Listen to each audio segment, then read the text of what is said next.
Штипската клиничка болница планира лекар по општа медицина да испрати на специализација по ургентна медицина. Дел од лекарите за тоа како да пружат помош во критични моменти се обучуваа со своји колеги од Америка. Предвидено е ургентниот центар да се смести во просториите на приемното оделение.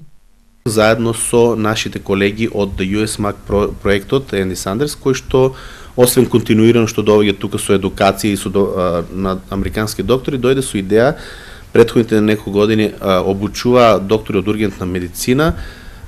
Повеќе се стави акцент на ортопедите и хирурзите, меѓутоа ќе бидат потребни посебни специализации до премување на соодветните простори на приемниот дел и пренамена нивна за ургентна медицина, со што полесно ќе се овозможи триажа на пациентите кои доаѓаат во нашата болница.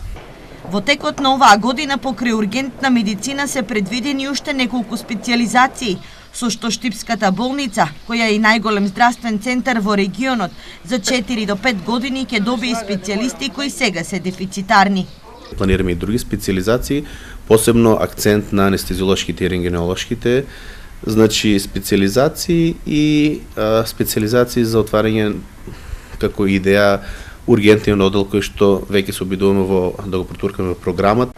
Во текот на изминатата година кадарот на Штипската болница доби појачување од 15 нови лекари, а огласот за вработување на 30 медицински сестри и техничари се уште е во процедура.